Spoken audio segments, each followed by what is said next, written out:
what is stuff like apart from form? What is form like apart from stuff? All those problems which have bothered people for centuries are based on asking the question in the wrong way, on having used the wrong image for the process. Actually, since nobody ever saw a piece of shapeless stuff, and nobody ever saw a piece of stuffless shape, the whole thing really is saying that they are the same. And there isn't any necessity even to think of a difference between them. Even the contrasting words, form and substance, or form and matter, are a nuisance. There is process. There is the flow of thought. And the flow of thought doesn't have to happen to anyone. Experience does not have to beat upon an experiencer. There is all the time simply the one stream going on, and we are convinced that we stand aside from it and observe it because we've been brought up that way. But you know, in your stream of thought and experience, I am an object, and a very fleeting and passing one.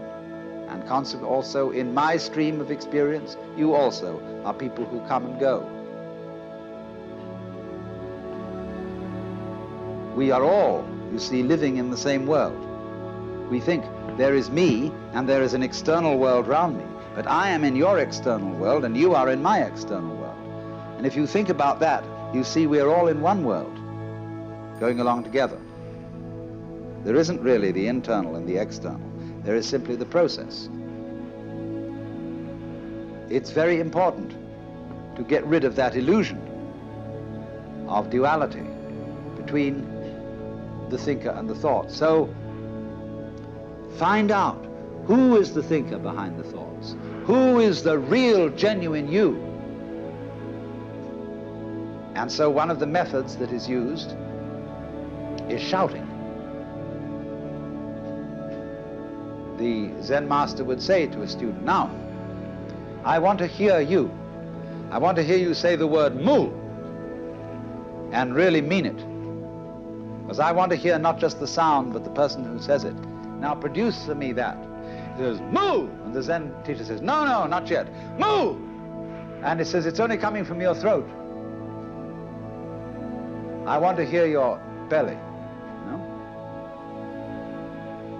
And always, you see, it'll never come while the person is trying to make a differentiation between a true mu and a false mu.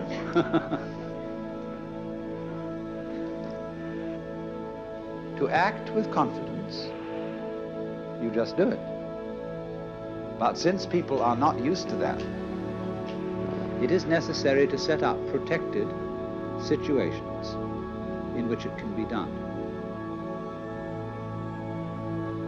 If we just in the ordinary way of social intercourse acted without deliberation, we would get into amazing confusions. As when people say, always speak the truth. Never tell a white lie. And they say exactly what is true and what they think about other people. Well, they can raise a great deal of trouble. But the experience of Zen has been that there should be a kind of enclosure in which this kind of behavior can be done until the people are expert in it and know how to apply it in all situations.